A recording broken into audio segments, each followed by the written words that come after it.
अगर आपको लगता है कि आपके दांत लंबे दिखने लगे हैं या ब्रश करते टाइम ठंडा पानी चुभने लगा है या फिर आपके मसूड़े हैं जो पीछे जा रहे हैं और आप सोच रहे हैं ये तो नॉर्मल ही होगा, तो आप शायद गम रिसेशन को इग्नोर कर रहे हैं। अगर आप अर्ली स्टेज में हैं तो आप काफी हद तक अपने गम रिसेशन के साथ अपने दांतों की हेल्थ भी अच्छी कर सकते हैं, लेकिन लेट होने पर यह चीज पॉसिबल नहीं होगी। इस वीडियो को एंड तक जरूर देखें क्योंकि कुछ बेसिक जो हैबिट्स हैं वो आपकी इस प्रॉब्लम को और बढ़ा देगी। हाय, मैं हूं आपकी डॉक्टर और ये है डेंटल स्नैप। तो सबसे पहले जानते हैं गम रिसेशन एक्चुअली होता क्या है। देखिए, नॉर्मली जो हमारे दांत होते हैं वो हमारे गम्स के प्रोटेक्शन से बच के रहते हैं, क्योंकि जो हमारे मसूड़े होते हैं वो उनकी पकड़ से बचते हैं। वो उनको टाइटली पकड़ के रखते हैं तो हमारे दांत मजबूत रहते हैं। जब मसूड़े हमारे धीरे धीरे पीछे होने लगते हैं तो ये पकड़ छोड़ते जाते हैं, हमारे दांत लंबे दिखते हैं और हिलने लगते हैं। और साथ ही साथ ये हमारे दांत की जड़ को, यानी कि हमारे जो दांत की रूट होती है, उसको एक्सपोज करते हैं। तो ठंडा लगना ये सब तो बहुत कॉमन हो जाता है और इसी प्रोसेस को कहते हैं गम रिसेशन। बहुत ही सिंपल इजी वे में अगर मैं बताऊं तो अब प्रॉब्लम ये है कि जो हमारा रूट होता है दांत का, जड़ होती है दांत की, उस पे इनामल नहीं होता है। जैसे हमारे दांत पे इनामल होता है बाहर की लेयर पे जो उसको प्रोटेक्ट करके रखता है, पर जड़ पे इनामल नहीं होता है। तो जब भी रूट एक्सपोज होती है, थोड़ा भी मसूड़ा नीचे जाता है, रूट हमारी दिखना शुरू हो जाती है जड़, तो वहां पर सेंसिटिविटी बहुत जल्दी बढ़ती है, कैविटी के रिस्क बढ़ते हैं वहां पर, और लॉन्ग टर्म में हमारा दांत ही कमजोर हो जाता है सिर्फ मसूड़े नीचे जाने की वजह से। अब मैं आपको कुछ अर्ली साइंस बताती हूँ जो हमारे गम रिसेशन के बिल्कुल इनिशियल स्टेज में होते हैं, और उनको प्लीज प्लीज इग्नोर मत करिए क्योंकि यही आपके दांत की हेल्थ को अच्छा रखता है। सबसे पहला साइन है, जो हमारे दांत होते हैं वो नॉर्मल दांतों से लंबे दिखने लगते हैं। कुछ टाइम में हमें खुद लगने लगता है कि हमारे दांत ज्यादा लंबे हैं, बड़े हैं, क्योंकि मसूड़े नीचे जा रहे हैं, रूट एक्सपोज हो रही है और हमारे दांत एक्चुअल साइज से बड़े हो रहे हैं। सेकंड जो साइन है वो है, जब हम ब्रश करते हैं तो हम नॉर्मल जो ठंडा पानी यूज करते हैं वो हमें चुभता है ब्रश करते टाइम, मतलब ठंडा गर्म लगना शुरू हो जाता है। तो ये भी एक हमारा साइन होता है जब हमारे मसूड़े पीछे जा रहे होते हैं। तीसरा जो साइन है, अगर आप नोटिस करेंगे, आपके जो मसूड़े हैं सबका शेप एंड साइज और लेंथ सेम होती है, बट अगर जिनको ये प्रॉब्लम होने शुरू हो जाती है उनके गम रिसेशन में ऊपर नीचे होना शुरू हो जाते हैं मसूड़े। कुछ तो लेवल पे होते हैं बट कुछ नीचे चले जाते हैं, तो अनइवन सा एक फॉर्म आ जाता है। फोर्थ साइन अगर देखा जाए तो ब्रश करते टाइम ब्लीडिंग होना। भले ही एक ड्रॉप ब्लीडिंग दिख रही है बट ब्लीडिंग मतलब इट्स अ साइन। पांचवा जो साइन है, जो दो दांत के बीच में मसूड़ा होता है उसका शेप आपने देखा होगा ऐसा वी टाइप का होता है। अगर नीचे वाला है तो ऐसा होगा, ऊपर वाला है तो ऐसा वी टाइप का होता है, तो वो फ्लैट होने लगता है। सिक्स्थ जो रीजन है वो है दांत हल्के से हिलते हुए महसूस होना। हाँ, मसूड़े आपके नीचे जा रहे हैं तो आपको ये महसूस हो सकता है।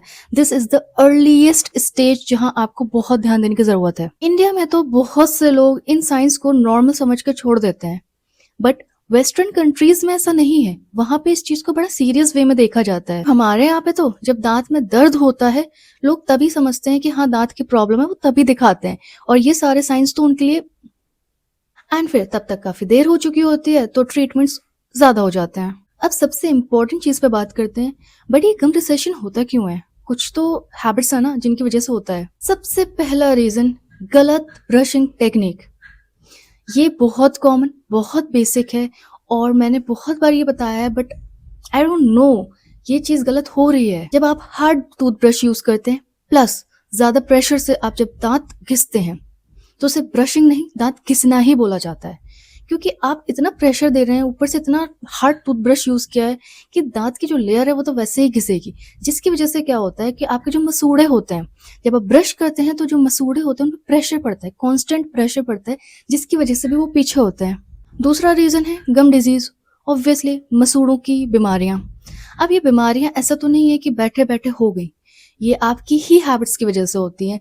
जब भी दांत और मसूड़े के बीच की स्पेस में खाना फंसता है या गंदगी फंसती है या हम बहुत अच्छे से क्लीनिंग नहीं रखते हैं, तो होता क्या है, वहां पे वो फंस फंस के ना एक हार्ड लेयर बनती है। अगर आपने नोटिस किया होगा, आप अंदर के दांत में नीचे देखेंगे पीलापन आपको दिखेगा, तो वो एक हार्ड लेयर है। अगर आप उसको देख के निकालने का ट्राई करेंगे वो निकलेगी नहीं, क्योंकि वो वहां पे हार्ड हो चुकी है। कैलकुलस एंड प्लाक बोलते हैं उसको। तो जब वो दांत और मसूड़े के बीच में फंसती जाती है ना, तो वो मसूड़े को नीचे करती जाती है। अब मैं एग्जाम्पल दूं, ये हमारा दांत है और ये मसूड़ा है। अब इन दोनों के बीच में जब गंदगी फंसती जाती तो ये हमारे मसूड़े को नीचे करती जाती है।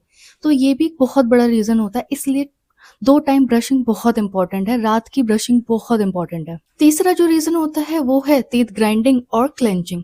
मतलब कि जब हम रात में दाँत पीसने की आदत होती है, तो कांस्टेंट प्रेशर हम जब दाँत पे डालते हैं, तो उसकी वजह से हमारे जो मसूड़े होते हैं, वो भी कमज़ोर होने लगते हैं। तो इसकी वजह से भी गम रिसेशन होता है। जो 4th रीज़न है, वो है स्मोकिंग एंड टोबैको। जो टोबैको यूज़र्स होते हैं, जो गुटखा खाते हैं, बहुत ज़्यादा तम्बाकू खाते हैं, उनमें तो गम रिसेशन पक्की चीज़ है। उनके मसूड़े अगर आप देखेंगे, वो नॉर्मल लेवल पे नहीं है, नॉर्मल डिज़ाइन में नहीं है, वो फ्लैट हो चुके हैं और नीचे जा चुके हैं। और स्मोकिंग का भी वही हाल है, क्योंकि जो हमारा ब्लड फ्लो होता है ना मुँह के अंदर, वो इनकी वजह से इतना अच्छा हो नहीं पाता है। अब ब्लड फ्लो नहीं होगा तो वो जो पार्ट है वो उतना अच्छा एक्टिवली रह नहीं पाएगा, तो वो वैसे भी डैमेज होगा वहाँ पे, और ये डायरेक्ट ब्लड फ्लो पे इफ़ेक्ट करता है, स्मोकिंग हो गया या टोबैको हो गया। अब सबसे कॉमन क्वेश्चन, डॉक्टर क्या गम वापस आ सकते हैं? सच ये है, जो नेचुरल गम्स होते हैं वो तो अपनी जगह पे वापस से ग्रो नहीं हो सकते हैं। हमारे बालों की तरह नहीं है कि छोटे हैं वो बड़े हो जाएंगे, तो हमारे गम्स नेचुरली ग्रो नहीं हो सकते उसी प्लेस पे आके। लेकिन रिसेशन को रोकना पॉसिबल है, उसको और खराब होने से बचाना पॉसिबल है, ये जरूर सच है। अगर अर्ली स्टेज है तो बहुत ही ज्यादा पॉसिबल है, आप आराम से उनको बचा सकते हैं। बट अगर लेट स्टेज हो गई है तो ऐसा नहीं है कि पॉसिबल ही नहीं है, नेचुरली नहीं आ सकते हैं, आर्टिफिशियली ला सकते हैं।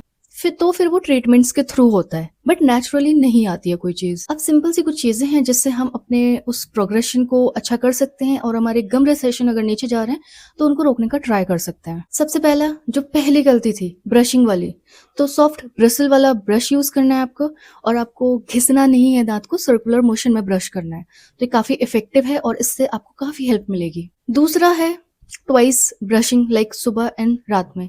देखिए, सुबह ब्रशिंग इम्पोर्टेंट है, बट रात की एक्चुअली बहुत इंपॉर्टेंट है। आप बहुत मिस आउट कर रहे हैं अगर आप रात की ब्रशिंग नहीं कर रहे हैं। इससे फ़ायदे क्या होते हैं, आपके दाँत ज़्यादा सफ़ेद रहते हैं, आपके मुँह से बदबू नहीं आती है, और आपके दाँत और मसूड़े दोनों हेल्दी रहते हैं। तीसरा है स्ट्रेस पे कंट्रोल करना, ठीक है? और अगर रात में ग्राइंडिंग की आदत है, दाँत पे दाँत पीसने की आदत है, तो उस पे ध्यान देना। अगर आप नहीं कंट्रोल कर पा रहे हैं उसको, रात में नींद में हो रहा है, तो उसके कुछ ओक्लूज़ल प्लेट्स टाइप की बनती हैं दाँत के लिए, रात में लगा के सोनी होती हैं, तो आप वो यूज़ कर सकते हैं, वो बनवा सकते हैं आप किसी क्लिनिक से, डेंटल क्लिनिक से। तो उससे आपको काफ़ी फ़ायदा होगा, वो रात में ही लगानी होती है, तो ऐसा भी नहीं है कि आपको कोई देखेगा तो अजीब लगेगा आपको, और वो ट्रांसपेरेंट होती है, वो दिखता ही नहीं है दाँत पे एक्चुअली। और नेक्स्ट ये है कि आप टोबैको स्मोकिंग को क्विट कर दें, उसको छोड़ने का ट्राई करें। इससे बड़ा फ़ेवर आप अपने लिए और अपने मुँह की हेल्थ के लिए कर ही नहीं सकते हैं। मतलब ये बेस्ट है, अगर आप करते हैं तो प्लीज़ इसको छोड़ने का ट्राई करें। एंड आपको अगर ये वीडियो यूज़फुल लगी है और आप नए हैं इस चैनल पे, तो प्लीज़ सब्सक्राइब करिए इस चैनल को एंड अपनी फैमिली का एक पार्ट बनाइए। तब तक खुश रहें, हेल्दी रहें और हमेशा स्माइल करते रहें। बाय।